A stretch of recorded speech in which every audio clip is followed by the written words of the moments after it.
ನಾವು ಎಲ್ಲಾ ಸುವಾರ್ತೆ 4 ಸುವಾರ್ತೆಗಳನ್ನ ನಾವು ಓದಿ ನೋಡುವಂತಹ ಸಮಯದಲ್ಲಿ, ಆ 4 ಸುವಾರ್ತೆಗಳಲ್ಲೂ ಕಡೆಗೆ ನಾವು ಬರುವಂತಹ ಸಮಯದಲ್ಲಿ ಯೇಸು ಕ್ರಿಸ್ತನ ಶಿಲುಬೆಯ ಪಾಡುಗಳು ನಮಗೆ ಓದೋದಕ್ಕೆ ಸಿಗುತ್ತೆ. ಆ ಸಮಯದಲ್ಲೆಲ್ಲ ಸಾಮಾನ್ಯವಾಗಿ ಯೇಸು ಸ್ವಾಮಿ ಆ ಶಿಲುಬೆಯ ಪಾಡಿ ಒಪ್ಪಿಸಲ್ಪಟ್ಟು ಅವ್ರ ಬಾಧೆನ ಅನುಭವಿಸುವಂತಹ ಸಂದರ್ಭಗಳನ್ನ ಓದುವಾಗ ಅಲ್ಲಿ ಒಂದು ಮನುಷ್ಯ ತುಂಬಾ ಮುಖ್ಯವಾಗಿ ಎದ್ದು ಕಾಣಿಸ್ತಾನೆ. ಆ ಮನುಷ್ಯ ಯಾರು ಅಂತಂದ್ರೆ ಇಸ್ಕರಿಯೋತ ಯೂದ. ಯೇಸು ಕ್ರಿಸ್ತನ ಶಿಲುಬೆಯ ಪಾಡು ಶುರುವಾಗೋದು ಎಲ್ಲಿಂದ ಅಂತಂದ್ರೆ ಈ ಇಸ್ಕರಿಯೋತ ಯೂದನಿಂದಾನೆ. ಈ ಇಸ್ಕರಿಯೋತ ಯೂದ ಏನ್ ಮಾಡ್ತಾನೆ, ಹೋಗ್ತಾನೆ ಆ ಪರಿಸರಗಳನ್ನ, ಸೈನಿಕರನ್ನ ಅವ್ರನ್ನೆಲ್ಲ ಕರ್ಕೊಂಡ್ಬರ್ತಾನೆ. ಅವ್ರನ್ನ ಕರ್ಕೊಂಡ್ಬಂದು ಯೇಸು ಕ್ರಿಸ್ತನ ಈತನ ಅಂತ ಹೇಳಿ ತೋರಿಸ್ಕೊಡ್ತಾನೆ. ಆನಂತರ ಅವರು ಯೇಸು ಕ್ರಿಸ್ತನ ಹಿಡ್ಕೊಂಡು ಹೋಗ್ತಾರೆ.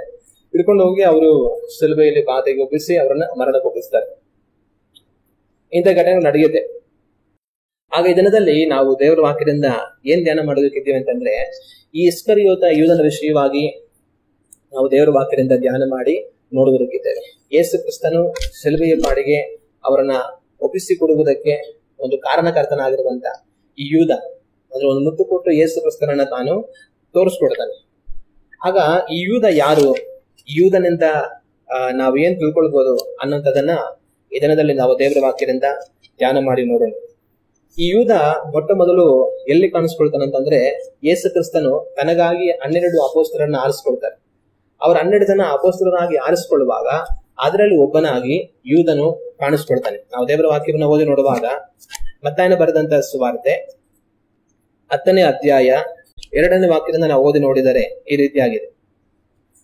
ಆತನು ಕಳುಹಿಸಿಕೊಟ್ಟ ಅಪೊಸ್ತಲರೆಂಬ 12 ಮಂದಿಯ ಹೆಸರುಗಳು ಯಾವವೆಂದರೆ, ಮೊದಲನೆಯವನು ಪೇತ್ರನೆನಿಸಿಕೊಳ್ಳುವ ಸೀಮೋನ, ಅವನ ತಮ್ಮನಾದ ಅಂದ್ರೆಯ, ಜೆಬೆದಾಯನ ಮಗನಾದ ಯಾಕೋಬ, ಅವನ ತಮ್ಮನಾದ ಯೋಹಾನ, ಫಿಲಿಪ್ಪ, ಬರ್ತಲೋಮಾಯ, ತೋಮ, ಸುಂಕನ ಮತ್ತಾಯ, ಅಲ್ಫಾಯನ ಮಗನಾದ ಯಾಕೋಬ, ತದ್ದಾಯ, ಮಕಾಬಮಾನಿ ಎಂದು ಹೆಸರುಗೊಂಡ ಸೀಮೋನ, ಯೇಸುವನ್ನು ಹಿಡಿದುಕೊಟ್ಟ ಇಸ್ಕರಿಯೋತ ಯೂದ. ಯೂದ ಮೊಟ್ಟ ಮೊದಲು ಇಲ್ಲೇ ಬರೋದು. ಬೇರೆ ಶಿಷ್ಯಂದ್ರು ಕೆಲವರು ಬೇರೆ ಸ್ಥಳಗಳಲ್ಲಿ ಕಾಣಿಸ್ಕೊಂಡಿರ್ತಾರೆ. ಈಗ ಪೇತ್ರ, ಅಂದ್ರೆಯ, ಯಾಕೋಬ, ಯೋಹಾನ ಇವರೆಲ್ಲ ಏನ್ ಮಾಡ್ತಾ ಇರ್ತಾರೆ, ಮೀನ್ ಹಿಡಿತಾ ಇರ್ತಾರೆ. ಮೀನ್ ಹಿಡಿಯುವಾಗ ಯೇಸು ಕ್ರಿಸ್ತನ ಅವ್ರನ್ನ ಮಾತಾಡಿಸಿ ಅವ್ರ ಜೊತೆ ಕರ್ಕೊಂಡು ಹೋಗ್ತಾರೆ. ಮತ್ತೆ ನತಾನಯೇಲು, ಫಿಲಿಪ ಇವರೆಲ್ಲ ಕೂಡ ಬೇರೆ ಸಂದರ್ಭಗಳಲ್ಲಿ ಕಾಣಿಸ್ತಾರೆ. ಆದ್ರೆ ಈ ಯೂದ ಯೇಸು ಕ್ರಿಸ್ತನನ್ನ ಯಾವಾಗ ಭೇಟಿ ಮಾಡ್ದ, ಯಾವ ಸಂದರ್ಭದಲ್ಲಿ ಆತನ ಶಿಷ್ಯನಾದ, ಅದು ಯಾವ್ದು ಸಹ ನಮಗೆ ಗೊತ್ತಾಗೋದಿಲ್ಲ. ಆದ್ರೆ ಯೂದ ಯಾವಾಗ ಮೊಟ್ಟ ಮೊದಲು ಕಾಣಿಸ್ಕೊಳ್ತಾನೆ ಅಂದ್ರೆ, ನೇರವಾಗಿ 12 ಜನ ಅಪೊಸ್ತಲರಲ್ಲಿ ತಾನು ಒಬ್ಬನಾಗಿ ಯೂದನ ಕಾಣಿಸ್ಕೊಳ್ಳುವಂತದನ್ನ ದೇವರ ವಾಕ್ಯದಲ್ಲಿ ಕಾಣ್ತೇವೆ. ನಮ್ಮ ಕರ್ತನಾದ ಯೇಸು ಕ್ರಿಸ್ತನ ಅವರು ಸೇವೆ ಮಾಡುವಂತಹ ಕಾಲಗಳಲ್ಲಿ ಏನಾಗುತ್ತೆ ಅಂತಂದ್ರೆ, ತುಂಬಾ ಜನಗಳು ಆತನನ್ನು ಹಿಂಬಾಲಿಸ್ತಾರೆ. ತಾನು ಹೊರಟು ಬಂದು ಜನಗಳ ಸಂಗಡ ಸುವಾರ್ತೆನ ತಿಳಿಯಪಡಿಸುತ್ತಾ ರೋಗಗಳನ್ನು ವಾಸಿ ಮಾಡಿ ದೆವ್ವಗಳನ್ನ ಬಿಡಿಸ್ತಾ ಇರುವಂತ ಸಂದರ್ಭದಲ್ಲಿ 2 ಜನಗಳು ಗುಂಪು ಗುಂಪಾಗಿ ಯೇಸು ಕ್ರಿಸ್ತನನ್ನ ಹಿಂಬಾಲಿಸ್ತಾರೆ. ನಾವು ಮತ್ತಾಯನ ಬರೆದಂತ ಸುವಾರ್ತೆ 4ನೇ ಅಧ್ಯಾಯ 23ನೇ ವಾಕ್ಯದಿಂದ ಓದಿ ನೋಡುವಾಗ ಈ ವಾಕ್ಯದಲ್ಲಿ ರೀತಿಯಾಗಿದೆ. ಬಳಿಕ ಯೇಸು ಗಲಿಲಾಯದಲ್ಲೆಲ್ಲ ತಿರುಗಾಡಿ ಅಲ್ಲಿಯವರ ಸಭಾಮಂದಿರಗಳಲ್ಲಿ ಉಪದೇಶ ಮಾಡುತ್ತಾ ಪರಲೋಕ ರಾಜ್ಯದ ಸುವಾರ್ತೆಯನ್ನು ಸಾರಿ ಹೇಳುತ್ತಾ ಜನರ ಎಲ್ಲಾ ತರದ ರೋಗಗಳನ್ನು, ಎಲ್ಲಾ ತರದ ಬೇನೆಗಳನ್ನು ವಾಸಿ ಮಾಡುತ್ತಾ ಬಂದನು. ಆತನ ಸುದ್ದಿಯು ಸಿರಿಯಾ ದೇಶದಲ್ಲೆಲ್ಲ ಹಬ್ಬಿದ್ದರಿಂದ ಮೈಯಲ್ಲಿ ನೆಟ್ಟಗಿಲ್ಲದವರನ್ನು, ಅಂದರೆ ತರತರದ ರೋಗ ಬಾಧೆಗಳಿಂದ ಕಷ್ಟಪಡುವವರನ್ನು, ದೆವ್ವ ಹಿಡಿದವರನ್ನು, ಮೂರ್ಛಾ ರೋಗಿಗಳನ್ನು, ಪಾರ್ಶ್ವವಾಯುವಿನವರನ್ನು ಆತನ ಬಳಿಗೆ ಕರೆತಂದರು. ಆತನು ಅವರನ್ನು ಸ್ವಸ್ಥ ಮಾಡಿದನು. ಮತ್ತು ಗಲಿಲಾಯ, ಡೆಕಪೋಲಿ, ಯೆರೂಸಲೇಮ್, ಯೂದಾಯ ಎಂಬಿ ಸ್ಥಳಗಳಿಂದಲೂ ಯೋರ್ದನ್ ಹೊಳೆಯ ಆಚೆ ಕಡೆಯಿಂದಲೂ ಜನರು ಗುಂಪು ಗುಂಪಾಗಿ ಆತನ ಹಿಂದೆ ಹೋದರು. ಇಲ್ಲಿ ಯೇಸು ಕ್ರಿಸ್ತನ ಸೇವೆ ಮಾಡುವಾಗ ಗುಂಪು ಗುಂಪಾಗಿ 2 ಜನಗಳು ಅವರನ್ನು ಹಿಂಬಾಲಿಸುವುದನ್ನು ನಾವು ಕಾಣ್ತೇವೆ. ಮತ್ತೆ 5ನೇ ಅಧ್ಯಾಯ 1ನೇ ವಾಕ್ಯವನ್ನು ಓದಿ ನೋಡುವಾಗ ಆ ವಾಕ್ಯದಲ್ಲಿ ಈ ರೀತಿಯಾಗಿದೆ. ಆತನು ಆ ಜನರ ಗುಂಪುಗಳನ್ನು ಕಂಡು ಬೆಟ್ಟವನ್ನೇರಿ ಕೂತುಕೊಂಡ ತರುವಾಯ ಆತನ ಶಿಷ್ಯರು ಆತನ ಬಳಿಗೆ ಬಂದರು. ಇಲ್ಲಿ ದೊಡ್ಡ ಕೂಟ ಯೇಸು ಕ್ರಿಸ್ತನನ್ನು ಹಿಂಬಾಲಿಸಿದ್ರು. ಅದರಲ್ಲಿ ಕೆಲವರು, ಒಂದು ಚಿಕ್ಕ ಕೂಟ ಜನಗಳು ಏನ್ ಮಾಡಿದ್ರು ಅಂದ್ರೆ ಆತನಿಗೆ ಶಿಷ್ಯಂದರಾಗಿ ಬದಲಾಗುವುದು. ಅದರಲ್ಲಿ ಯೇಸು ಕ್ರಿಸ್ತನ ಏನ್ ಮಾಡ್ತಾರೆ ಅಂತಂದ್ರೆ 12 ಜನಗಳನ್ನ ವಿಶೇಷವಾಗಿ ಅಪೊಸ್ತಲರಾಗಿ ಅವರು ಆರಿಸ್ಕೊಳ್ತಾರೆ. ನಾವು ದೇವರ ವಾಕ್ಯವನ್ನು ಓದಿ ನೋಡುವಾಗ ಲೂಕನ ಬರೆದ ಸುವಾರ್ತೆ 6ನೇ ಅಧ್ಯಾಯ ವಾಕ್ಯಗಳು 12ರಿಂದ 16ರವರೆಗೆ ನಾವು ಓದಿ ನೋಡುವಾಗ ಈ ರೀತಿಯಾಗಿದೆ. ಆ ದಿವಸಗಳಲ್ಲಿ ಆತನು ಪ್ರಾರ್ಥನೆ ಮಾಡುವುದಕ್ಕಾಗಿ ಬೆಟ್ಟಕ್ಕೆ ಹೋಗಿ ರಾತ್ರಿಯೆಲ್ಲಾ ಪ್ರಾರ್ಥನೆಯಲ್ಲೇ ಕಳೆದನು. ಬೆಳಗಾದ ಮೇಲೆ ಆತನು ಶಿಷ್ಯರನ್ನು ಹತ್ತಿರಕ್ಕೆ ಕರೆದು ಅವರಲ್ಲಿ 12 ಮಂದಿಯನ್ನು ಆರಿಸಿಕೊಂಡು ಅವರಿಗೆ ಅಪೊಸ್ತಲರಂತ ಹೆಸರಿಟ್ಟನು. ಯೇಸು ಕ್ರಿಸ್ತನ ಏನ್ ಮಾಡ್ತಾರೆ, ಒಂದು ದಿವಸ ಪ್ರಾರ್ಥನೆ ಮಾಡೋದಕ್ಕೆ ಅಂತ ಹೋಗಿ ರಾತ್ರಿ ಎಲ್ಲಾ ಪ್ರಾರ್ಥನೆ ಮಾಡ್ತಾರೆ. ಆನಂತರ ಬೆಳಿಗ್ಗೆ ಬರ್ತಾರೆ. ಬೆಳಿಗ್ಗೆ ಬಂದ್ಬಿಟ್ಟು ಅವ್ರ ಶಿಷ್ಯಂದ್ರನ್ನೆಲ್ಲ ಕರೀತಾರೆ. ಅದರಲ್ಲಿ 12 ಜನಗಳನ್ನು ಆರಿಸ್ಕೊಳ್ತಾರೆ. ಆ ರೀತಿ ಆರಿಸಲ್ಪಟ್ಟಂತ 12 ಜನಗಳಲ್ಲಿ ಈ ಇಸ್ಕರಿಯೋತ ಯೂದ ಕೂಡ, ಯೇಸು ಕ್ರಿಸ್ತನ ಎದುರುಗೊಟ್ಟಂತ ಯೂದನು ಕೂಡ ಒಬ್ಬನಾಗಿರುವಂತದನ್ನ ನಾವು ದೇವರ ವಾಕ್ಯದಲ್ಲಿ ನಾವು ಕಾಣ್ತೇವೆ. ಆಗ ಈ 12 ಜನಗಳಿಗೆ, ವಿಶೇಷವಾಗಿ ಈ 12 ಜನಗಳಿಗೆ ಅವರಿಗೆ ದೆವ್ವಗಳನ್ನು ಬಿಡಿಸುವಂತ, ರೋಗಗಳನ್ನು ವಾಸಿ ಮಾಡುವಂತ ವಿಶೇಷವಾದ ಅಧಿಕಾರವನ್ನು ಯೇಸು ಕ್ರಿಸ್ತನು ಕೊಟ್ಟು ಕಳುಹಿಸುವಂತದನ್ನ ನಾವು ಕಾಣ್ತೇವೆ. ಮತ್ತಾಯನ ಬರೆದಂತ ಸುವಾರ್ತೆ 10ನೇ ಅಧ್ಯಾಯದಲ್ಲಿ ನಾವು ಓದಿ ನೋಡುವಾಗ ಈ ರೀತಿಯಾಗಿದೆ. ಮತ್ತಾಯನ ಬರೆದ ಸುವಾರ್ತೆ 10ನೇ ಅಧ್ಯಾಯ ವಾಕ್ಯಗಳು 1 ನಾವು ಓದಿ ನೋಡಿದರೆ ಈ ರೀತಿಯಾಗಿದೆ. ಮತ್ತು ಆತನು ತನ್ನ 12 ಮಂದಿ ಶಿಷ್ಯರನ್ನು ಹತ್ತಿರಕ್ಕೆ ಕರೆದು ದೆವ್ವಗಳನ್ನು ಬಿಡಿಸುವುದಕ್ಕೂ ಎಲ್ಲಾ ತರದ ರೋಗಗಳನ್ನು, ಎಲ್ಲಾ ತರದ ಬೇನೆಗಳನ್ನು ವಾಸಿ ಮಾಡುವುದಕ್ಕೂ ಅವರಿಗೆ ಅಧಿಕಾರ ಕೊಟ್ಟನು. ಇಲ್ಲಿ ಯೇಸು ಕ್ರಿಸ್ತನು 12 ಜನಗಳನ್ನು ಆರಿಸಿ 1 ದಿನ ಅವರನ್ನು ಕರೆದು ಎಲ್ಲಾ ದೆವ್ವಗಳನ್ನು ಬಿಡಿಸುವಂತ, ರೋಗಗಳನ್ನು ವಾಸಿ ಮಾಡುವ ಅಧಿಕಾರವನ್ನು ಕೊಟ್ಟು ಅವರನ್ನು ಕಳುಹಿಸುವಂತದನ್ನ ನಾವು ಕಾಣ್ತೀವಿ. ಅಂದ್ರೆ ಯೇಸು ಕ್ರಿಸ್ತನು ತಾವು ಮುಂದೆ ಹೊರಟು ಎಲ್ಲೆಲ್ಲಾ ಊರುಗಳಿಗೆ ಪ್ರಯಾಣ ಮಾಡಿ ಅವ್ರ ಜನಗಳಿಗೆ ಸುವಾರ್ತೆಯನ್ನು ತಿಳಿಯಪಡಿಸಬೇಕು, ಆ ಸ್ಥಳಗಳಿಗೆಲ್ಲ ಮೊದಲಾಗಿ ಶಿಷ್ಯರನ್ನ ಅವರು ಕಳುಹಿಸ್ತಾರೆ. ಇವರು ಹೊರಟು ಹೋಗಿ ಅದೇ ರೀತಿ ಜನಗಳಿಗೆ ದೆವ್ವಗಳನ್ನ ಬಿಡಿಸಿ, ವ್ಯಾಧಿಗಳನ್ನ ಗುಣ ಮಾಡಿ, ಅದ್ಭುತಗಳನ್ನ ಮಾಡಿ, ಜನಗಳಿಗೆ ದೇವರ ರಾಜ್ಯದ ಕುರಿತಾಗಿ ತಿಳಿಯಪಡಿಸಿ ಹಿಂತಿರುಗಿ ಬರುವಂತದನ್ನ ದೇವರ ವಾಕ್ಯದಲ್ಲಿ ನಾವು ಕಾಣ್ತೇವೆ. ಆಗ ಇಸ್ಕರಿಯೋತ ಯೂದ ಮೊಟ್ಟ ಮೊದಲಾಗಿ 12 ಜನಗಳಲ್ಲಿ ಒಬ್ಬನಾಗಿ ತಾನು ಕಾಣಿಸ್ಕೊಳ್ತಾನೆ. ಅದಕ್ಕಿಂತ ಮುಂಚೆ ತಾನು ಶಿಷ್ಯಂದ್ರಲ್ಲಿ ಒಬ್ಬನಾಗಿರ್ತಾನೆ. ಆನಂತರ ಯೇಸು ಕ್ರಿಸ್ತನು 12 ಜನಗಳನ್ನ ಆರಿಸುವಾಗ ತನ್ನನ್ನು ಸಹ ಆರಿಸ್ತಾರೆ. ತನಗೂ ವಿಶೇಷವಾದ ಅಧಿಕಾರವನ್ನು, ಬಲವನ್ನೆಲ್ಲ ಕೊಡ್ತಾರೆ. ತಾನು ಹೊರಟು ಹೋಗಿ ರೋಗವಾಸಿ ಮಾಡಿ, ದೆವ್ವಗಳನ್ನ ಬಿಡಿಸಿ, ದೇವರ ರಾಜ್ಯದ ಸುವಾರ್ತೆಯನ್ನು ತಿಳಿಯಪಡಿಸಿ ಹಿಂತಿರುಗಿ ಬರ್ತಾರೆ. ಈ ರೀತಿ ಯೂದನು ಯೇಸು ಕ್ರಿಸ್ತನ ಶಿಷ್ಯಂದ್ರಲ್ಲಿ ಒಬ್ಬರಾಗಿ ತಾನಿದ್ದನು. ಮತ್ತೆ ಇದು ಮಾತ್ರವಲ್ಲ, ಈ ಯೂದನಿಗೆ ಇನ್ನೊಂದು ವಿಶೇಷವಾದ ಜವಾಬ್ದಾರಿ ಇತ್ತು. ಆ ವಿಶೇಷವಾದ ಜವಾಬ್ದಾರಿ ಏನಂತಂದ್ರೆ, ಯೂದನು ಯೇಸು ಕ್ರಿಸ್ತನ ಶಿಷ್ಯರಲ್ಲಿ ತಾನು ಹಣಕಾಸಿನ ಮಂತ್ರಿ ಆಗಿದ್ದ. ಹಾಗಂತಂದ್ರೆ ದುಡ್ಡು ಕಾಸನ್ನೆಲ್ಲ ನಿಭಾಯಿಸ್ತಿದ್ದು ಯಾರು ಅಂತಂದ್ರೆ ಈ ಇಸ್ಕರಿಯೋತ ಯೂದ ಆಗಿದ್ದ. ನಾವು ದೇವರ ವಾಕ್ಯವನ್ನ ಓದಿ ನೋಡುವಾಗ ಯೋಹಾನನು ಬರೆದಂತ ಸುವಾರ್ತೆ 12ನೇ ಅಧ್ಯಾಯ ವಾಕ್ಯಗಳು 4ರಿಂದ 6ರವರೆಗೆ ಓದಿ ನೋಡಿದರೆ ಈ ವಾಕ್ಯದಲ್ಲಿ ಈ ರೀತಿಯಾಗಿದೆ. ಆದರೆ ಆತನ ಶಿಷ್ಯರಲ್ಲಿ ಒಬ್ಬನು, ಅಂದರೆ ಆತನನ್ನು ಹಿಡಿದುಕೊಳ್ಳುವುದಕ್ಕಿದ್ದ ಇಸ್ಕರಿಯೋತ ಯೂದನೆಂಬವನು, ಯಾಕೆ ಈ ತೈಲವನ್ನು 300 ಹಣಕ್ಕೆ ಮಾರಿ ಬಡವರಿಗೆ ಕೊಡಲಿಲ್ಲ ಅಂದನು.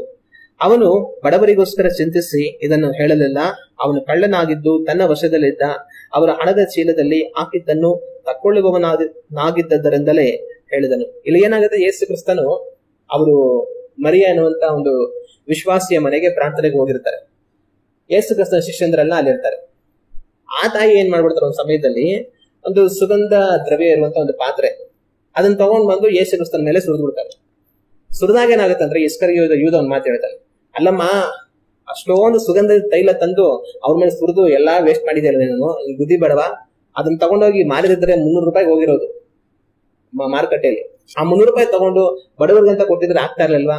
ಸುಮ್ನೆ ಯೇಸು ಕ್ರಿಸ್ತನ ಮೇಲೆ ಸುರಿದು ಇಲ್ಲ ನಿಮ್ಗೆ ಅರ್ಥ ಮಾಡಿದೆಯಲ್ಲ ಅಂತ ಅನ್ಬಿಟ್ಟು ಆಕೆಗೆ ಬೈತಾನೆ.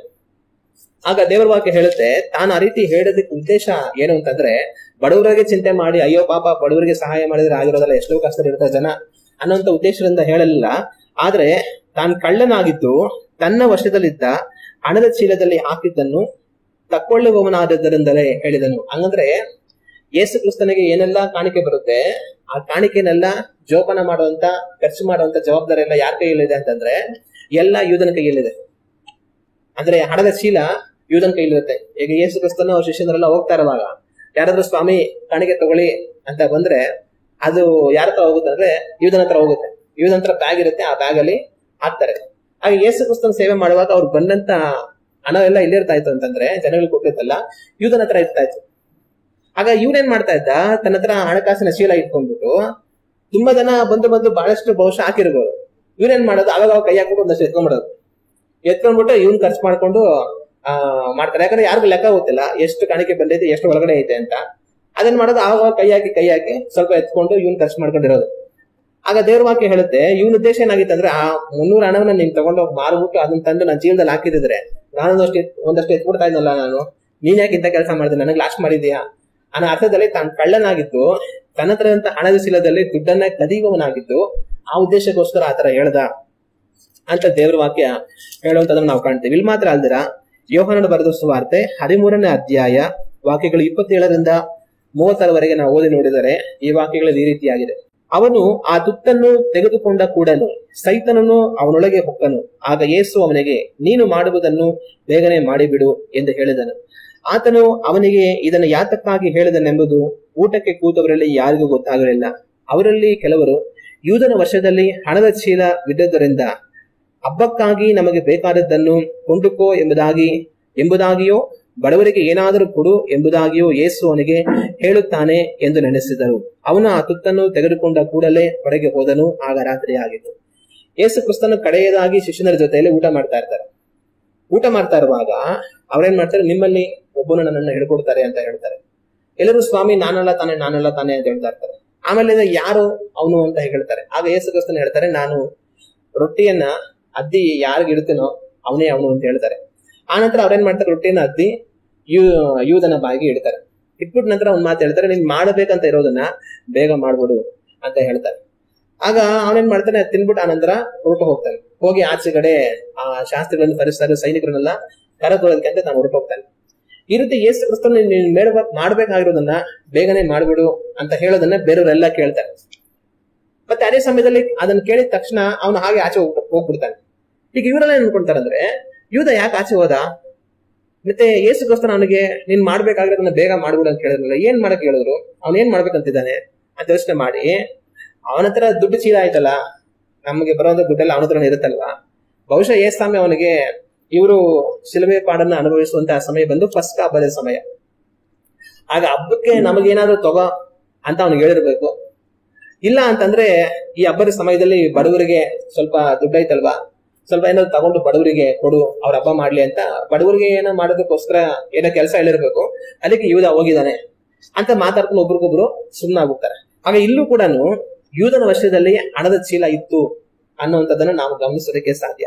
ಆಗ ಇಸ್ಕರಿಯೋತ ಯೂದ ಶಿಷ್ಯರಲ್ಲಿ ಒಬ್ಬನಾಗಿದ್ದ, ಅದರಲ್ಲೂ 12 ಮಂದಿ ಅಪೊಸ್ತಲರಲ್ಲಿ ಒಬ್ಬನಾದ, ದೇವರಿಂದ ವ್ಯಾಧಿಗಳನ್ನು ಗುಣ ಮಾಡುವಂತ, ದೆವ್ವಗಳನ್ನು ಬಿಡುಗಡೆ ಮಾಡುವಂತ ವಿಶೇಷವಾದ ಅಧಿಕಾರವನ್ನು ಸುವಾರ್ತೆಯನ್ನು ತಿಳಿಯಪಡಿಸುವಂತ ಅವಕಾಶವನ್ನು ಪಡ್ಕೊಂಡ. ಅದಕ್ಕಿಂತ ಮೇಲಾಗಿ ಯೇಸು ಕ್ರಿಸ್ತನಿಗೆ ಬರುವಂತ ಹಣದ ಚೀಲ ಯಾರ ಕೈಯಲ್ಲಿ ಇರ್ತಾ ಇತ್ತು ಅಂದ್ರೆ ಇಸ್ಕರಿಯೋತ ಯೂದನ ಕೈಯಲ್ಲೇ ಇರ್ತಾ ಇತ್ತು. ಈ ರೀತಿಯಾಗಿ ತಾನು ಯೇಸು ಕ್ರಿಸ್ತನ ಜೊತೆಯಲ್ಲಿ ಸಂಚರಿಸ್ತಾ ಇದ್ದ. ಅದ್ರ ಕೊನೆಗೇನಾಯ್ತು ಅಂತಂದ್ರೆ, ಧಾನ್ಯಗಳನ್ನ ಶಾಸ್ತ್ರಿಗಳು ಫರಿಸಾಯರಿಂದ ತಗೊಂಡು ಅವ್ರನ್ನ ಕರ್ಕೊಂಡ್ಬಂದು ಯೇಸು ಕ್ರಿಸ್ತನಿಗೆ ಮುತ್ತಿಟ್ಟು, ಈತನೇ ಯೇಸು ಕ್ರಿಸ್ತನು ಅಂತ ಹೇಳಿ ತೋರಿಸ್ಕೊಟ್ಬಿಟ್ಟ. ಯಾಕಂದ್ರೆ ಇವರಿಗೆ ಆತನ ಪರಿಚಯ ಇರಲಿಲ್ಲ. ಆತನ ಯಾರು, ಆತನ ಎಲ್ಲಿರ್ತಾನೆ ಅನ್ನುವಂಥದ್ದು ಬಂದಂತ ಸೈನಿಕರಿಗೆ ಗೊತ್ತಿರಲಿಲ್ಲ. ಅದಕ್ಕೋಸ್ಕರ ಅವ್ನು ಏನ್ ಮಾಡಿದ್ರೆ, ಈ ಜೊತೆ ಇರ್ತಾರೆ ಬನ್ನಿ ಅಂತ ಕರೆಕ್ಟ್ ಆಗಿ ಅವನು ಗೆಚ್ಚ ತೋಟಕ್ಕೆ ಕರ್ಕೊಂಡ್ಬಂದ. ಅದೇ ಸಮಯದಲ್ಲಿ ಅಲ್ಲಿ ಯೇಸು ಕ್ರಿಸ್ತನು ಬೇರೆ 11 ಜನ ಶಿಷ್ಯರೆಲ್ಲ ಇದ್ದಾರೆ. ಇವರಲ್ಲಿ ಯಾರು ಯೇಸು ಕ್ರಿಸ್ತನು ಬಂದಂತ ಸೈನಿಕರಿಗೆ ಅದು ಗೊತ್ತಿಲ್ಲ. ಆಗ ಇವನೇನ್ ಮಾಡಿದಾರೆ ಅಂದ್ರೆ ಹೋಗ್ಬಿಟ್ಟು ಮುತ್ತಿಡ್ತಾನೆ, ಸ್ವಾಮಿ ಗುರುವೇ ವಂದನೆಗಳಂತ ಹೇಳಿ ಮುತ್ತಿಡ್ತಾನೆ. ಆಗ ಅವ್ನು ಹೇಳ್ತಾನೆ, ನಾನು ಯಾರಿಗೆ ಮುತ್ತಿಡ್ತಾನೋ ಆತನೇ ಯೇಸು ಕ್ರಿಸ್ತನು, ಆತನ ಹಿಡ್ಕೊಂಡ್ಬಿಡಿ ಅಂತ. ಆಗ ಮುತ್ತಿಟ್ಟು ತೋರಿಸ್ಕೊಡ್ತಾನೆ. ಆ ನಂತರ ಇವ್ರು ಬಂದು ಆತನನ್ನ ಹಿಡ್ಕೊಂಡ್ಬಿಡ್ತಾರೆ. ಹಿಡ್ಕೊಂಡ ನಂತರ ತಗೊಂಡೋಗಿ ಆತನ ವಿಚಾರಣೆ ಮಾಡ್ತಾರೆ. ವಿಚಾರಣೆ ಮಾಡಿ ಕೊನೆಗೆ ಆತನಿಗೆ ಮರಣದಂಡನೆಯನ್ನ ತೀರ್ಮಾನ ಮಾಡ್ತಾರೆ. ಮರಣದಂಡನೆ ತೀರ್ಮಾನ ಅಂತಂದ್ರೆ ಸಿಲುಬೆಯಲ್ಲಿ ಹಾಕಿ ಆತನನ್ನ ಸಾಯಿಸ್ಬೇಕಂತ ಹೇಳಿ ಮರಣದಂಡನೆಯ ತೀರ್ಪು ಆಗ್ಬಿಡುತ್ತೆ. ಇದನ್ನ ಯೂದ ಏನ್ ಮಾಡ್ತಾನೆ, ತಿಳ್ಕೊಂತಾನೆ. ತನಗೆ ಇದು ವಿಷಯ ಬರುತ್ತೆ, ಯೇಸು ಕ್ರಿಸ್ತನಿಗೆ ಸಿಲುಬೆಯ ಮರಣದ ತೀರ್ಪು ಆಗೋಗುತ್ತೆ ಅಂತ. ಇದನ್ನ ಕೇಳಿದ ತಕ್ಷಣ ಈತನಿಗೆ ಏನಾಗುತ್ತೆ, ತುಂಬಾ ದುಃಖ ಆಗ್ಬಿಡುತ್ತೆ. ಅಯ್ಯಯ್ಯೋ, ನಾನು ಯೇಸು ಕ್ರಿಸ್ತನ ತೋರಿಸ್ಕೊಟ್ಟು ತಪ್ಪು ಮಾಡ್ಬಿಟ್ಟೆ ಅಂತ ತುಂಬಾ ಮನಸ್ಸು ಬಾಧೆ ಪಟ್ಟು ಆನಂತರ ಹೊರಗಡೆ ಹೋಗಿ ಆತ್ಮಹತ್ಯೆ ಮಾಡ್ಕೊಂಡು ಸತ್ತೋಗ್ತಾನೆ. ಇದು ಯೂದನ ದುರಂತ ಅಂತ್ಯ. ಯೇಸು ಕ್ರಿಸ್ತನ ಜೊತೆಯಲ್ಲಿ ಇದ್ದಂಥವನು, 12 ಮಂದಿ ಅಪೊಸ್ತಲರಲ್ಲಿ ಒಬ್ಬನಾಗಿದ್ದಂಥವನು, ವಿಶೇಷವಾದ ಅಧಿಕಾರವನ್ನು ದೇವರಿಂದ ಪಡೆದವನು, ಅದರಲ್ಲೂ ಹಣಕಾಸನ್ನ ನಿಭಾಯಿಸುವಂತ ಇನ್ನೂ ವಿಶೇಷವಾದ ಅವಕಾಶವನ್ನ ಪಡೆದಂತವನು, ಯೇಸು ಕ್ರಿಸ್ತನ ಜೊತೆಯಲ್ಲಿ 3.5 ವರ್ಷಗಳ ಕಾಲ ಅವರು ಸೇವೆ ಮಾಡುವಂತ ದಿನಗಳಲ್ಲೆಲ್ಲ ತನ್ನ ಜೊತೆ ಇದ್ದುಕೊಂಡು ನಡೆದಂತವನು. ಆದ್ರೆ ಇಂಥ ವ್ಯಕ್ತಿ ಕೊನೆಗೆ ದುರಂತವಾದ ಅಂತ್ಯವನ್ನ ಕಾಣುವುದನ್ನ ನಾವು ನೋಡ್ತೇವೆ. ಏನಾಗ್ತಾನೆ, ಆತ್ಮಹತ್ಯೆ ಮಾಡ್ಕೊಂಡು ಸತ್ತೋಗ್ತಾನೆ. ಆಗ ಇಸ್ಕರಿಯೋತ ಯೂದ ಇಂಥ ದುರಂತ ಅಂತ್ಯವನ್ನ ಕಾಣುವುದಕ್ಕೆ ಕಾರಣ ಏನು? ಇನ್ನು ವಾಸ್ತವವಾಗಿ ಇಸ್ಕರಿಯೋತ ಯೂದ ಬೇರೆ ಅಪೊಸ್ತಲರ ರೀತಿಯಲ್ಲಿ ದೊಡ್ಡ ಶ್ರೇಷ್ಠ ದೇವ ಮನುಷ್ಯರಾಗಿ ಇರಬೇಕಾಗಿತ್ತು. ಆದ್ರೆ ಶ್ರೇಷ್ಠವಾದ ದೇವ ಮನುಷ್ಯರಾಗಿ ಎಣಿಸಲ್ಪಡಬೇಕಾಗುವಂತ ಯೂದ ದುರಂತ ಅಂತ್ಯವನ್ನ ಕಾಣುವಂಥದ್ದನ್ನ ನಾವು ಕಾಣ್ತೇವೆ. ದೇವರ ವಾಕ್ಯವನ್ನ ನಾವು ಓದಿ ನೋಡುವಾಗ ಪ್ರಕಟಣೆ ಪುಸ್ತಕದಲ್ಲಿ ಒಂದು ವಾಕ್ಯ ಇದೆ. ಪ್ರಕಟಣೆ ಪುಸ್ತಕದಲ್ಲಿ 21ನೇ ಅಧ್ಯಾಯ 14ನೇ ವಾಕ್ಯವನ್ನು ನಾವು ಓದಿ ನೋಡುವಾಗ ಈ ವಾಕ್ಯದಲ್ಲಿ ಈ ರೀತಿಯಾಗಿದೆ. ಪಟ್ಟಣದ ಪ್ರಾಕಾರಕ್ಕೆ 12 ಅಸ್ತಿವಾರಗಳಿದ್ದವು. ಅವುಗಳ ಮೇಲೆ ಯಜ್ಞದ ಕುರಿಯಾದಾತನ 12 ಮಂದಿ ಅಪೊಸ್ತಲರ ಹೆಸರುಗಳಿದ್ದವು. ಇಲ್ಲಿ ಹೊಸ ಯೆರೂಸಲೇಮ್ ಕುರಿತಾಗಿ ಬರೆಯಲ್ಪಟ್ಟಿದೆ. ಆದ್ರೆ ಮುಂದಿನ ಕಾಲದಲ್ಲಿ ದೇವರು ಹೊಸ ಆಕಾಶವನ್ನು ಹೊಸ ಭೂಲೋಕವನ್ನು ಉಂಟು ಮಾಡಿದ ನಂತರ ಹೊಸ ಯೆರೂಸಲೇಮ್ ಪಟ್ಟಣವನ್ನ ದೇವರು ಉಂಟು ಮಾಡ್ತಾರೆ. ಯಾವ ತರ ಆದಾಮನಿಗೂ ಅವ್ವಳಿಗೂ ದೇವರು ಆಕಾಶ ಭೂಮಿಯನ್ನು ಉಂಟು ಮಾಡಿ ಏದೇನ್ ಅನ್ನುವಂತ ಒಂದು ಸ್ಥಳದಲ್ಲಿ ಒಂದು ತೋಟ ಮಾಡಿ ಅವರನ್ನ ಇಟ್ಟರು, ಅದೇ ತರನೇ ದೇವರು ಹೊಸ ಆಕಾಶ ಹೊಸ ಭೂಲೋಕ ಉಂಟು ಮಾಡಿ ಹೊಸ ಯೆರೂಸಲೇಮ್ ಪಟ್ಟಣವನ್ನ ದೇವರು ಉಂಟು ಮಾಡಿ ಅಲ್ಲಿ ರಕ್ಷಣೆ ಹೊಂದಿದವರೆಲ್ಲರನ್ನ ದೇವರು ಇಟ್ಟು ಅವ್ರ ಜೊತೆಯಲ್ಲಿ ದೇವರು ಯಾವಾಗಲೂ ವಾಸ ಮಾಡ್ತಾ ಇರ್ತಾರೆ. ಲೇಲೂಯ್ಯ. ಆಗ ಆ ಪಟ್ಟಣದ ಕುರಿತಾಗಿ ಯೋಹಾನನಿಗೆ ಪ್ರಕಟಣೆ ಬರುತ್ತೆ. ಆ ಪಟ್ಟಣ ಯಾವ ತರ ಇದೆ ಅಂತ ಪ್ರಕಟಣೆ ಬರುತ್ತೆ. ಅದರಲ್ಲಿ ಆ ಪಟ್ಟಣಕ್ಕೆ 12 ಬಾಗಿಲು ಇದೆ. ಉತ್ತರಕ್ಕೆ 3 ಬಾಗಿಲು, ದಕ್ಷಿಣಕ್ಕೆ 3 ಬಾಗಿಲು, ಪೂರ್ವಕ್ಕೆ 3 ಬಾಗಿಲು, ಪಶ್ಚಿಮಕ್ಕೆ 3 ಬಾಗಿಲು, ಒಟ್ಟು 12 ಬಾಗಿಲು ಇದೆ. ಆ 12 ಬಾಗಿಲಿಗೂ ಒಂದೊಂದು ಬಾಗಿಲಿಗೂ ಇಸ್ರಾಯೇಲರ ಒಂದೊಂದು ಕುಲದ ಹೆಸರಿದೆ. ಇಸ್ರಾಯೇಲರಲ್ಲಿ 12 ಕುಲಗಳು. ಆ 12 ಕುಲಗಳ ಹೆಸರು 12 ಬಾಗಿಲುಗಳಿಗೆ ಇದೆ. ಮತ್ತೆ ಆ ಪಟ್ಟಣಕ್ಕೆ ಅಸ್ತಿವಾರ 12 ಅಸ್ತಿವಾರಗಳು ಹಾಕಿದ್ದಾರೆ. ಆ 12 ಅಸ್ತಿವಾರಗಳಲ್ಲಿ ಒಂದೊಂದು ಅಸ್ತಿವಾರದ ಮೇಲೆ ಒಂದೊಂದು ಅಪೊಸ್ತಲನ ಹೆಸರು ಇದೆ ಅಂತ ಆ ದರ್ಶನದಲ್ಲಿ ಯೋಹಾನನು ಕಾಣ್ತಾನೆ. ಆಗ ಇಸ್ಕರಿಯೋತ ಯೂದನ ಹೆಸರು ಎಲ್ಲಿ ಬರ್ಬೇಕಾಗಿತ್ತು ಅಂದ್ರೆ ಆ ಹೊಸ ಯೆರೂಸಲೇಮ್ ಪಟ್ಟಣದ ಒಂದು ಅಸ್ತಿವಾರದಲ್ಲಿ ಇಸ್ಕರಿಯೋತ ಯೂದನ ಹೆಸರು ಇರಬೇಕಾಗಿತ್ತು. ಆ ಸ್ಥಾನಕ್ಕಾಗಿ ಕರೆಯಲ್ಪಟ್ಟವನು. ಆದ್ರೆ ಅಂತ ಸ್ಥಾನಕ್ಕಾಗಿ ಕರೆಯಲ್ಪಟ್ಟಂತವನು ದುರಂತ ಅಂತ್ಯವನ್ನ ಕಂಡು ಎಲ್ಲವನ್ನ ನಷ್ಟಪಡಿಸಿಕೊಳ್ಳುವಂತದನ್ನ ನಾವು ದೇವರ ವಾಕ್ಯದಲ್ಲಿ ಕಾಣ್ತೇವೆ. ಹಾಗಾದ್ರೆ ಇಂಥ ಸ್ಥಿತಿಗೆ ಯೂದ ಬರೋದಕ್ಕೆ ಕಾರಣ ಏನು? ಇಂಥ ಸ್ಥಿತಿಗೆ ಯೂದ ಬರೋದಕ್ಕೆ ಕಾರಣ ಏನು ಅಂತಂದ್ರೆ ಹಣದ ಆಸೆ, ಹಣದ ಮೇಲಿನ ಆಸೆ. ನಾವು ದೇವರ ವಾಕ್ಯವನ್ನ ಆಗ್ಲೇ ನಾವು ಓದಿ ನೋಡಿದ್ವಿ.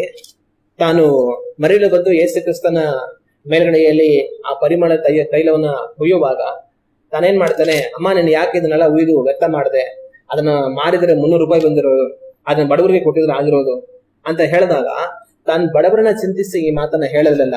ಆದ್ರೆ ತನ್ನ ವಶದಲ್ಲಿ ಹಣದ ಚೀಲ ಇದ್ದಿದ್ರಿಂದ ಅದರಲ್ಲಿ ಹಾಕುವಂತದನ್ನ ಅವನು ಕದ್ದುಕೊಳ್ತಾ ಇದ್ದಿದ್ರಿಂದ ಈ 300 ಹಣ ಕೂಡ ನನ್ನ ಚೀಲಕ್ಕೆ ಬಂದಿದ್ರೆ ಅದ್ರಲ್ಲಿ ಇನ್ನೂ ಸ್ವಲ್ಪ ನಾನು ದುಡ್ಡು ಎತ್ಕೊಬೋದಾಗಿತ್ತಲ್ಲ ಅಂತ ಒಂದು ಕೆಟ್ಟ ಉದ್ದೇಶದಿಂದ ಅವನು ಆ ಮಾತನ್ನ ಹೇಳ್ದ ಅಂತ ದೇವರ ವಾಕ್ಯದಲ್ಲಿ ನಾವು ಧ್ಯಾನ ಮಾಡಿ ನೋಡ್ತೇವೆ.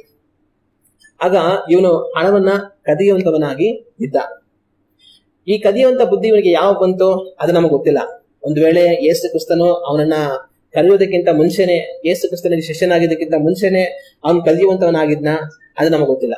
ಅಥವಾ ಒಂದು ವೇಳೆ ಯೇಸು ಕ್ರಿಸ್ತನ ಶಿಷ್ಯನಾದ ನಂತರ, ಅಪೊಸ್ತಲನಾದ ನಂತರ ಅವನ ಕೈಗೆ ಯೇಸು ಕ್ರಿಸ್ತನ ಹಣದ ಚೀಲವನ್ನ ನೀನ್ ಇಟ್ಕೊಳಪ್ಪ, ಬರುವಂತ ಕಾಸೆಲ್ಲ ನೀನ್ ನೋಡ್ಕೊಳಪ್ಪ ಅಂತ ಜವಾಬ್ದಾರಿ ಕೊಟ್ಟ ನಂತರ ನನ್ನ ಕೈ ಎಷ್ಟೊಂದು ಹಣ ಇದೆಯಲ್ಲ, ಏನ್ ಮಾಡೋದು, ನಾನು ಒಂದ್ ಸ್ವಲ್ಪ ತಗೊಳ್ಳೋಣ ಅಂತ ಅಂದ್ಬಿಟ್ಟು ಆವಾಗ ಕೈ ಹಾಕಿ ಹಣವನ್ನು ಕದ್ದುಕೊಳ್ಳೋದಕ್ಕೆ ಶುರು ಮಾಡೋದನ್ನೋ ನಮಗ್ ಗೊತ್ತಿಲ್ಲ. ಒಟ್ನಲ್ಲಿ ಅವನೊಬ್ಬ ಕಳ್ಳ ಆಗಿ ಬದಲಾಗಿ ಹೋದ. ಆಗ ಅವನಿಗೆ ಹಣದ ಮೇಲಿನ ಆಸೆಯಿಂದ ಅವನೇನಾಗ್ತಾನೆ, ಕಳ್ಳನಾಗಿ ಹೋಗುವಂತದನ್ನ ನಾವು ದೇವರ ವಾಕ್ಯದಲ್ಲಿ ನಾವು ಕಾಣ್ತೀವಿ. ಅವನು ಯಾವಾಗಲೂ 1 ಸರಿ ಕದಿಯುವಂತದ್ದು 2 ಸಾರಿ ಕದಿಯುವಂತದ್ದವನಲ್ಲ, ಅವನು ಯಾವಾಗ್ಲೂ ಕದಿಯುವಂತವನಾಗಿದ್ದ. ಯಾವಾಗ ಹಣದ ಚೀಲದಲ್ಲಿ ದುಡ್ಡು ಸೇರ್ತಾ ಇರುತ್ತೋ, ಯಾವಾಗ ಸ್ವಲ್ಪ ಜಾಸ್ತಿ ದುಡ್ಡು ಬಂದಿದೆ ಅಂತ ಅನ್ಸುತ್ತೋ ಅವಾಗ ಸ್ವಲ್ಪ ದುಡ್ಡನ್ನ ಎತ್ತಿ ಬಿಡುವಂತವನಾಗಿ ಅವನಿಗಿದ್ದ. ಆಗ ಈ ಒಂದು ಸ್ವಭಾವ ಅವನಿಗೇನಾಗೋಯ್ತು ಅಂತಂದ್ರೆ ಹೋಗ್ತಾ ಅವನನ್ನ ಎಲ್ಲಿ ತಗೊಂಡು ಹೋಯ್ತು ಅಂದ್ರೆ ಕೊನೆಗೆ ದುಡ್ಡಿಸ್ಕೊಂಡು ಯೇಸು ಕ್ರಿಸ್ತನನ್ನೇ ತೋರಿಸಿಕೊಟ್ಟು ಬಿಡುವಂತ ಸ್ಥಿತಿಗೆ ತಂದುಬಿಡ್ತು.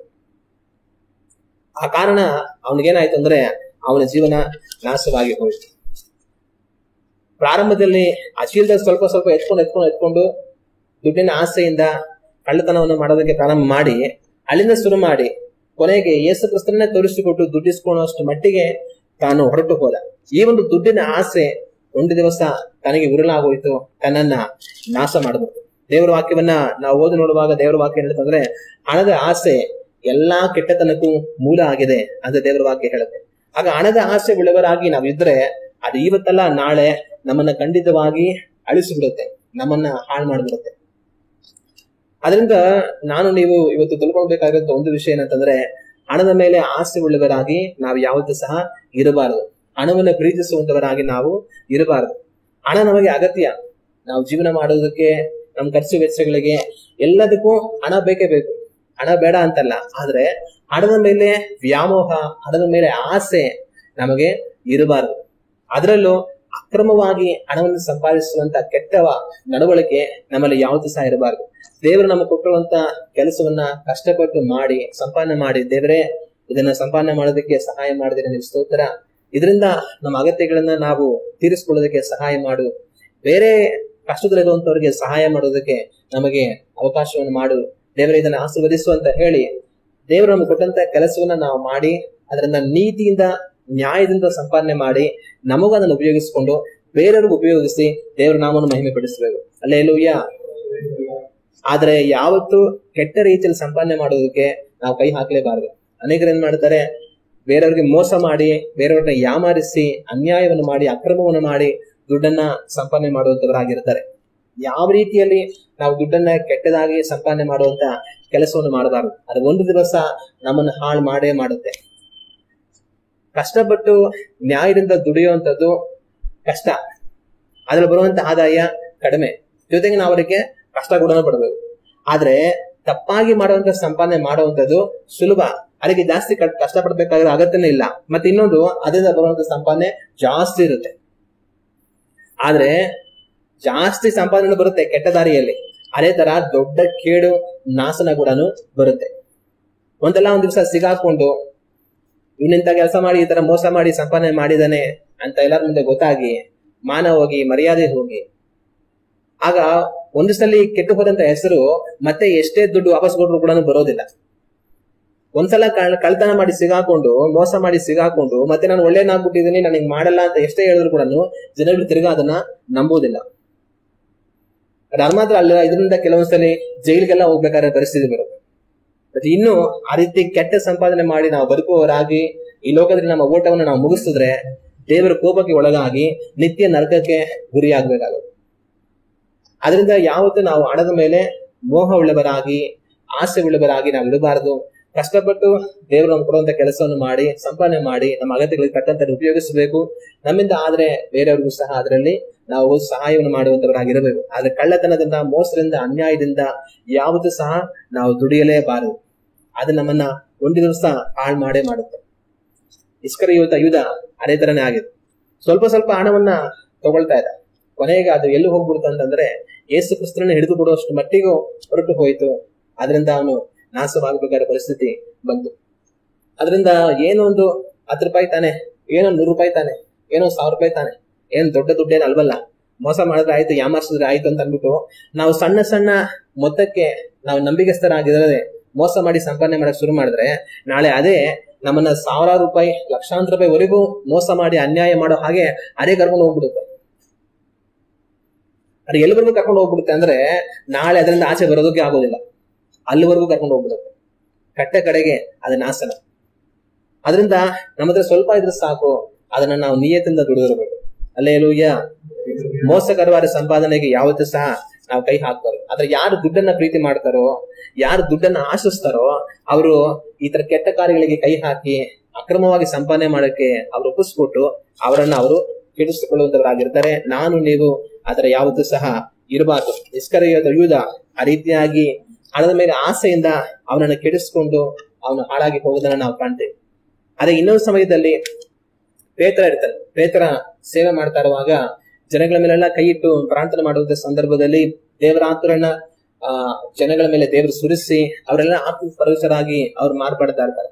ಇದನ್ನ ನೋಡಿದಂತ ಒಬ್ಬ ಸೀಮೋನ ಅನ್ನುವಂತ ಒಂದು ಮಂತ್ರವಾದಿ ಇರ್ತಾನೆ. ಇವನೇನ್ ಮಾಡ್ತಾನೆ, ಒಂದು ಚೀಲ ಹಣವನ್ನು ತಗೊಂಡ್ಬಂದು ಪೇತ್ರನ ಹತ್ರ ಇಟ್ಬಿಡ್ತಾನೆ.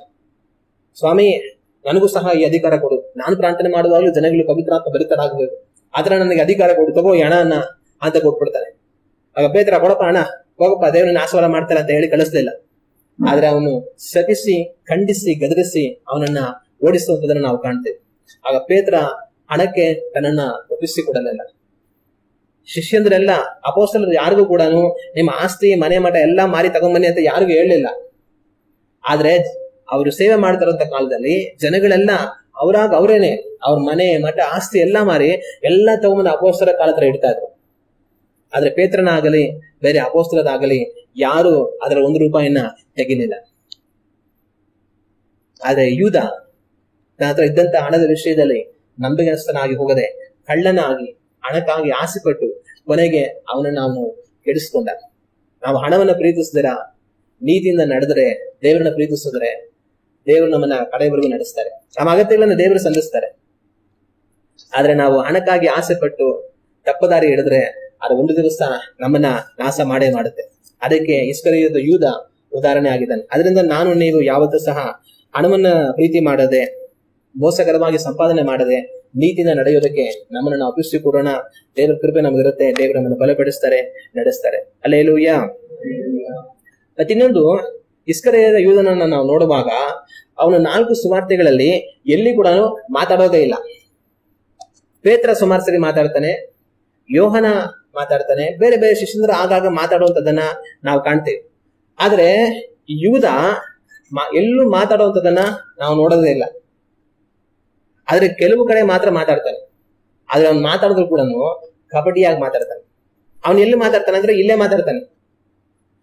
ಆ ಅಮ್ಮ ತಂದು ಯೇಸು ಸ್ವಾಮಿ ಮೇಲೆ ಆ ಪರಿಮಳ ದ್ರವ್ಯವನ್ನು ಊದಿದಾಗ ಅದನ್ನ ನೋಡ್ಬಿಟ್ಟು ಆಗ ಇಸ್ಕರಿಯೋತ ಯೂದ ಮಾತಾಡ್ತಾನೆ. ಏನಂತ ಮಾತಾಡ್ತಾನೆ ಅಂತಂದ್ರೆ, ಅಮ್ಮ ಯಾಕಮ್ಮ ಇದನ್ನ ಊಗಿದೆ, ಎಲ್ಲ ವ್ಯರ್ಥ ಮಾಡಿದೆ, ಅದನ್ನ ಮಾರ್ಬಿಟ್ಟು 300 ರೂಪಾಯಿ ದುಡ್ಡು ಬಂದಿರೋದು ಬಡವರು ಕೊಟ್ಟಿದ್ರೆ ಆಗಿರೋದಲ್ಲ ಅಂತ ಬಿಟ್ಟು ಮಾತಾಡ್ದ. ಸಾಮಾನ್ಯವಾಗಿ ಅವ್ನು ಮಾತಾಡೋದನ್ನ ಎಲ್ಲೂ ಕೂಡ ನೋಡೋದಿಲ್ಲ. ಅಲ್ಲೊಂದ್ಸಲಿ ಇಲ್ಲೊಂದ್ಸಲಿ ಅಪರೂಪ ಮಾತಾಡ್ತಾನೆ. ಆದ್ರೆ ಅವ್ನು ಮಾತಾಡಿದಾಗ ಅವನಲ್ಲಿರುವಂತ ಕಪಟತನ ಅರ್ಥ ಆಗುತ್ತೆ. ಇಸ್ಕರಿಯೋತ ಯೂದ ಒಬ್ಬ ಕಪಟಿಯಾಗಿದ್ದ. ಈಗ ಇಸ್ಕರಿಯೋತ ಯೂದ ಮಾತಾಡ್ತಾರದ್ ನೋಡಿದ್ರೆ, ಇಸ್ಕರಿಯೋತ ಯೂದನಿಗೆ ಪಾಪ ಬಡವ್ರ ಮೇಲೆ ತುಂಬಾ ಪ್ರೀತಿ ಇರಬೇಕು. ಅದನ್ನ ಮಾಡಿದ್ರೆ 300 ರೂಪಾಯಿ ಬಂದಿರೋದು, ಆ 300 ರೂಪಾಯಿಲಿ ಎಷ್ಟೋ ಬಡವರು ಸಹಾಯ ಮಾಡ್ಬೋದಾಗಿತ್ತಲ್ಲ, ಯಾಕಮ್ಮ ಹಿಂಗ್ ನೀನ್ ಮಾಡ್ದೆ. ಅದೇ ತಾನು ಮಾತಾಡೋದನ್ನ ನಾವು ನೋಡುವಾಗ ಪಾಪ ಯೂದನಿಗೆ ಬಡವ್ರ ಮೇಲೆ ಎಷ್ಟೊಂದು ಪ್ರೀತಿ ಇರಬೇಕು.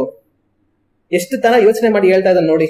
ಬೇರೆ ಯಾರಿಗೂ ಯೋಚನೆ ಬಂದಿಲ್ಲ, ಅವನು ಮಾತ್ರ ಯೋಚನೆ ಬಂದೈತೆ ಅಂತ ನಾವು ಅನ್ಕೊಳ್ಬಹುದು. ಆದ್ರೆ ಅವ್ನು ಮಾತಾಡಿದಂತ ಉದ್ದೇಶ ಏನು? ಉದ್ದೇಶ ಎಲ್ಲ, ಒಂದ್ ವೇಳೆ ಅದು ನಮಗ್ ಕೊಟ್ಟಿದ್ರೆ ನಾನು ಒಂದಷ್ಟು ದುಡ್ಡನ್ನ ಅದರಲ್ಲಿ ಎತ್ಕೊಂಡ್ಬಿಡ್ಬೋದಾಗಿತ್ತು ಅಂತ. ಆಗ ಯೇಸು ಕ್ರಿಸ್ತನ ಮೇಲೆ ಆ ಪರಿಮಳ ತೈಲವನ್ನು ಊದಿದ ಒಡನೆ ಇವನ್ ಮನಸ್ಸಲ್ಲಿ ಬೇಜಾನ್ ಲೆಕ್ಕಾಚಾರ ಆಗ್ತಾ ಇದ್ದಾನೆ. ಅದ್ರ ಬೆಲೆ ಎಷ್ಟು? 300 ರೂಪಾಯಿ ಆಗುತ್ತೆ. ನಮಗ್ ಕೊಟ್ಬಿಟ್ಟಿದ್ರೆ ನಾನು ಎಷ್ಟು ದುಡ್ಡು ಎತ್ಕೊಂಬೋದಾಗಿತ್ತು. ಮತ್ತೆ ಇವಾಗ ಅದರ ಅಮ್ಮ ಚೆಳ್ಬಿಡ್ಲೆಲ್ಲ ಮೋಸ ಮಾಡ್ಬಿಡ್ಲಿ, ಏನ್ ಮಾಡೋದ್ ನಾನು, ನಮಗ್ ಬರುವಂತ ಒಂದು ಲಾಭ ಹೊರಟೋಯ್ತಲ್ಲ ಅಂತ ಅನ್ಬಿಟ್ಟು ಕಪಟವಾಗಿ ಮಾತಾಡ್ತಾನೆ. ಯಾಕಮ್ಮ ಹಿಂಗ್ ಮಾಡ್ದೆ ಅಂತ ಅನ್ಬಿಟ್ಟು. ಆಗ ಇಸ್ಕರಿಯೋತ ಯೂದ ಎಲ್ಲೂ ಕೂಡ ಸಾಮಾನ್ಯವಾಗಿ ಮಾತಾಡಲ್ಲ. ಆದ್ರೆ ಅವ್ನು ಮಾತಾಡ್ತಾ ಇರುವಾಗ ಅವಳಿರುವಂತ ಒಂದು ಕಪಟತನ ನಮಗೆ ಕಾಣಿಸುತ್ತೆ. ಬಡವರಿಗೆ ತುಂಬಾ ಕನಿಕರ ತೋರಿಸೋನೋ ಏನೋ ಅನ್ನೋ ರೀತಿಯಲ್ಲಿ ಮಾತಾಡ್ತಾ ಇದ್ದಾನೆ. ಆದ್ರೆ ವಾಸ್ತವವಾಗಿ ಅವನಿಗೆ ಬಡವರ ಮೇಲೆ ಕನಿಕರ ಇಲ್ಲ. ಅವನ ಸ್ವಾರ್ಥಕ್ಕೋಸ್ಕರ ಅವನ್ ಮಾತಾಡ್ತಾ ಇದ್ದಾನೆ. ಆಚೆ ಕಡೆ ನೋಡೋದಕ್ಕೆ ಬಡವರ ಮೇಲೆ ಎಷ್ಟೋ ಪ್ರೀತಿ ಇದೆನೋ, ಎಷ್ಟೊಂದು ಒಳ್ಳೇದ್ ಮಾಡ್ತಾನ ಜನಗಳಿಗೆ ಅನ್ನೋದ್ರ ಭಾವನೆ. ಆದ್ರೆ ಹೃದಯದಲ್ಲಿ ಅವನ ಸ್ವಾರ್ಥವನ್ನ ಯೋಚನೆ ಮಾಡ್ತಾ ಇದ್ದಾನೆ. ಕಪಟಿ, ಯಾರನ್ನ ನಾವು ಕಪಟಿ ಅಂತ ಕರಿತೀವಿ ಅಂದ್ರೆ, ಒಳಗಡೆ ಒಂಥರ ಇದ್ದು ಆಚೆ ಒಂಥರ ತೋರಿಸ್ಕೊಳ್ಳೋರ್ನ ನಾವು ಕಪಟಿಗಳಂತ ಹೇಳಿ ನಾವು ಕರಿತೀವಿ. ಅದೇ ತರನೇ ಯೂದ ಅಲ್ಲಿ ಮಾಡುವಂತದನ್ನ ದೇವರ ವಾಕ್ಯದಲ್ಲಿ ನಾವು ಕಾಣ್ತೇವೆ. ಆದ್ರೆ ಇವತ್ತು ನಾನು ನೀವು ನಮ್ಮನ್ನ ಯೋಚನೆ ಮಾಡಿ ನೋಡ್ಬೇಕು. ಈ ಒಂದು ಕಪಟತನ ಯೂದನಿಗೆ ಎಲ್ಲಿಂದ ಬಂತು? ಕಪಟತನ ಯೂದನಿಗೆ ಬಂದಿದ್ದು ಹಣದ ಮೇಲಿನ ಆಸೆ. ಒಂದ್ ವೇಳೆ ಅವನ ಹಣದ ಬಗ್ಗೆ ಅವನು ಯೋಚನೆ ಮಾಡೋನಲ್ಲ ಅಂದಿರ್ತಾರೆ, ಕಳ್ಳತನ ಮಾಡುವಂತ ಒಂದು ಕೆಟ್ಟ ಬುದ್ಧಿ ತನಗಿಲ್ಲ ಅಂದಿರ್ತಾರೆ, ಆ ಪರಿಮಳ ಧೈರ್ಯವನ್ನ ಯೇಸು ಕ್ರಿಸ್ತನ ಮೇಲೆ ಆ ಸ್ತ್ರೀ ಉಗಿದಾಗ ಅವನೇನು ಮಾತಾಡ್ತಾ ಇರ್ಲಿಲ್ಲ. ಇನ್ನ ಆ ಅಮ್ಮನ ಒಳ್ಳಿರೋನು, ಅಮ್ಮ ನಿನ್ಗೆ ದೇವ್ರ ಮೇಲೆ ಎಷ್ಟು ಪ್ರೀತಿ ಇದೆ, 300 ರೂಪಾಯಿ ಬೆಲೆ ಬಾಳಷ್ಟು ದ್ರವ್ಯವನ್ನ ನನ್ನ ಹಂಗೆ ಸುರಿದು ಬಿಟ್ಟಿಯಲ್ಲ, ನಿಂಗೆ ನಿಜವಾಗ್ಲೂ ದೇವ್ರ ಮೇಲೆ ತುಂಬಾ ಪ್ರೀತಿ ಇದೆ ಅಂತ ಅನ್ಕೊಂಡು ಸುಮ್ಮನಾಗಿರೋನು. ಆದ್ರೆ ಅವನಿಗೆ ಹಣದ ಮೇಲೆ ಆಸೆ ಇದ್ದಿದ್ರಿಂದ, ಅದು ಬಂದ್ರೆ ಎಷ್ಟು ದುಡ್ಡು ಬರುತ್ತೆ ಅಂತ ಒಂದು ಯೋಚನೆ ಇದ್ದಿದ್ರಿಂದ, ಅದರಿಂದ ನನಗೆ ಎಷ್ಟು ಪ್ರಯೋಜನ ಆಗ್ತಾ ಇತ್ತು ಅಂತ ಒಂದು ಯೋಚನೆ ಇದ್ದಿದ್ರಿಂದ ಇವನ್ಗೆ ಹೊಟ್ಟೆ ಹೊರದು ಬಿಡುತ್ತೆ, ಇಷ್ಟೊಂದು ನಷ್ಟ ಆಗೋದಿಲ್ಲ ನಮಗೆ ಅಂತ ಅನ್ಬಿಟ್ಟು. ಆಗ ಹಣದ ಮೇಲಿನ ಆಸೆ ಅವನು ಕಪಟನಾಗಿ ಮಾತನಾಡೋ ಹಾಗೆ ಮಾತಾಡ್ತು. ಹಣದ ಆಸೆ ಎಲ್ಲಾ ಕೆಟ್ಟತನಕ್ಕೂ ಮೂಲವಾಗಿ ಬಿಡುತ್ತೆ. ನಾವು ಹಣವನ್ನ ಪ್ರೀತಿ ಮಾಡ್ತೀವಿ ಅಂತಂದ್ರೆ ಹಣದ ಮೇಲಿನ ಪ್ರೀತಿಯಿಂದ ಬೇರೆ ಈ ತರ ಎಷ್ಟೋ ಪಾಪಗಳನ್ನ ಮಾಡೋದಕ್ಕೆ ಅವಕಾಶ ಆಗ್ಬಿಡೋದು. ಅದರಿಂದ ಹಣದ ಆಸೆ ತುಂಬಾ ಅಪಾಯ. ಕಪಟಿಯಾಗಿ ಯೂದ ಕಾಣಿಸುವಂತದನ್ನ ನಾವು ಕಾಣ್ತೇವೆ. ಇವತ್ತು ನಾವು ಯೋಚನೆ ಮಾಡ್ಬೇಕಾಗಿರೋದು, ನಾವು ಯಾವ ತರ ಇದ್ದೇವೆ? ಒಳಗೊಂದು ಹೊರಗೊಂದು ಮಾತಾಡುವಂತವರಾಗಿದ್ದೇವಾ? ಒಳಗೊಂತರ ಇದ್ದು ಆಚೆಗಡೆ ಒಂಥರ ನಡೆಯುವಂತವರಾಗಿದ್ದೇವಾ? ನಾವು ಯೋಚನೆ ಮಾಡಿ ನೋಡ್ಬೇಕು.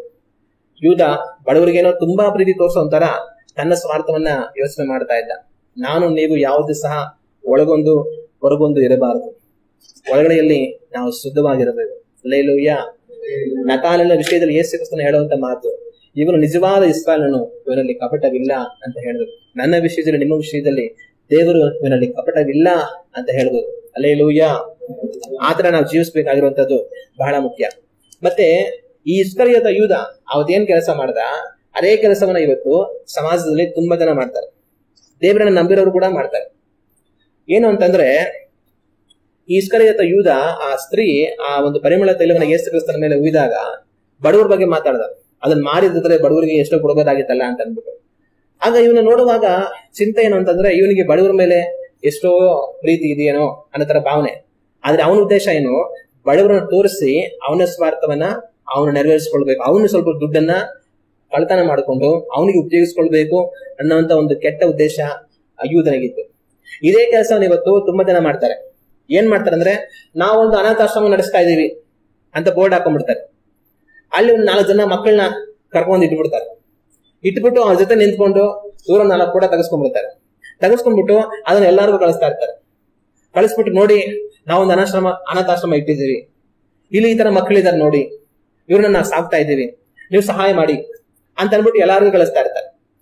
ಅದನ್ನ ನೋಡೋರೆಲ್ಲ ಏನ್ ಮಾಡ್ತಾರೆ, ಅಯ್ಯೋ ಪಾಪ ಇವ್ರು ಅನಾಥಾಶ್ರಮ ಇಟ್ಟಿದ್ದಾರೆ, ಅನಾಥ ಮಕ್ಕಳಿಗೆ ನೋಡ್ಕೊಳ್ತಾ ಇದ್ದಾರೆ, ಸರಿ ಸಹಾಯ ಮಾಡೋಣ ಅಂತ ಹೇಳಿ ಅವ್ರಿಂದ ಸಹಾಯವನ್ನ ಅವ್ರು ಮಾಡ್ತಾ ಇರ್ತಾರೆ. ಆದ್ರೆ ಈ ರೀತಿ ಸಹಾಯವನ್ನು ಪಡ್ಕೊಂಡು ಅನೇಕರು ಏನ್ ಮಾಡ್ತಾರೆ ಅಂತಂದ್ರೆ, ಬರುವಂತ ದುಡ್ಡನ್ನ ಸರಿಯಾಗಿ ಆ ಮಕ್ಕಳಿಗೆ ಉಪಯೋಗಿಸಬೇಕಾದ ರೀತಿಯಲ್ಲಿ ಉಪಯೋಗಿಸೋದೇ ಇಲ್ಲ. ನೀವು ಎಷ್ಟೋ ಕಡೆಯಲ್ಲಿ ಅನಾಥಾಶ್ರಮ ಅಂತ ಹೇಳಿ ಹೋಗಿ ನೋಡಿದ್ರೆ ಆ ಅನಾಥ ಮಕ್ಕಳು ಇರುವಂತ ಜಾಗದ ಒಳಗಡೆ ಹೋಗೋದಕ್ಕಾಗಲ್ಲ. ಒಂದು ರೂಮ್ ಇರುತ್ತೆ, ಆ ರೂಮಲ್ಲಿ ಈ ಕಡೆ ಕೆಳಗಡೆ ಒಂದ್ ಬೆಡ್, ಮೇಲ್ಗಡೆ ಒಂದ್ ಬೆಡ್, ಆ ಕಡೆ ಕೆಳಗಡೆ ಒಂದ್ ಬೆಡ್, ಮೇಲ್ಗಡೆ ಒಂದ್ ಬೆಡ್, ಈ ಕಡೆ ಕೆಳಗಡೆ ಒಂದ್ ಬೆಡ್, ಮೇಲ್ಗಡೆ ಒಂದ್ ಬೆಡ್, ಡಬಲ್ ಬೆಡ್ ಇಟ್ಟಿರ್ತಾರೆ. ಕೆಳಗಡೆ ಹೋಗಿ ಮಲ್ಕೊಬೇಕು, ಮೇಲ್ಗಡೆ ಹೋಗಿ ಮಲ್ಕೊಬೇಕು ಅಂತ ಹೇಳಿ ಈ ರೈಲಲ್ಲಿ ಇರುತ್ತಲ್ಲ ಆ ತರ. ಆದ್ರೆ ಅಲ್ಲಿ ಒಳಗಡೆ ಹೋದ್ರೆ ಆ ರೂಮ್ ಒಳಗಡೆ ಇರುವಂತ ವಾಸನೆ ತಡೆಯೋದಕ್ಕೆ ಆಗೋದಿಲ್ಲ, ಗಬ್ಬು ವಾಸನೆ ಬರ್ತಾ ಇರುತ್ತೆ. ಮತ್ತೆ ಆ ಬೆಡ್ಗಳ ಹತ್ರ ಹೋದ್ರೆ ಆ ಬೆಡ್ಗಳು ತುಂಬಾ ಕೊಳೆತು, ಅದ್ರಲ್ಲಿ ತುಂಬಾ ಗಲೀಜು, ಒಂದ್ ಸ್ವಲ್ಪ ಶುದ್ಧ ಇರೋದಿಲ್ಲ. ಆ ಮಕ್ಕಳಿಗೆ ಒಚ್ಕೊಳ್ಳೋದಕ್ಕೆ ಬೆಡ್ಶೀಟ್ ನೋಡಿದ್ರೆ ಎಷ್ಟೋ ಕೊಳೆ ಇರುತ್ತೆ. ಮತ್ತೆ ಅವ್ರಿಗೆ ಅಡಿಗೆ ಮಾಡಿ ಊಟ ಬಡಿಸುವಂತ ಸ್ಥಳಕ್ಕೆ ಹೋದ್ರೆ ಅಲ್ಲಿ ಅವ್ರಿಗೆ ಸರಿಯಾಗಿ ಊಟವನ್ನ ಬಡಿಸಿ ಒಂದು ಒಳ್ಳೆ ಪೌಷ್ಟಿಕಾಂಶದ ಆಹಾರವನ್ನ ಕೊಡೋದೇ ಇಲ್ಲ. ಹಳೆ ಅನ್ನನ, ಹಳೆ ಸಾರನ, ಹಳೆ ಪದಾರ್ಥಗಳನ್ನ ಅವ್ರು ಕೊಡ್ತಾ ಇರ್ತಾರೆ. ಅವ್ರ ಹೊಟ್ಟೆ ತುಂಬಾ ಬೇಕಾದಷ್ಟು ಒಳ್ಳೆ ಆಹಾರವನ್ನ ಅವ್ರಿಗೆ ಕೊಡೋದಿಲ್ಲ. ಮತ್ತೆ ಅವ್ರಿಗೆ ಬಟ್ಟೆಗಳು ಕೊಟ್ಟಿರ್ತಾರೆ, ಆ ಬಟ್ಟೆಗಳು ನೋಡುವಾಗ ಆ ಬಟ್ಟೆಗಳು ಚೆನ್ನಾಗಿರೋದಿಲ್ಲ, ಯಾವ್ದು ಹಳೆ ಬಟ್ಟೆಗಳಿರುತ್ತೆ.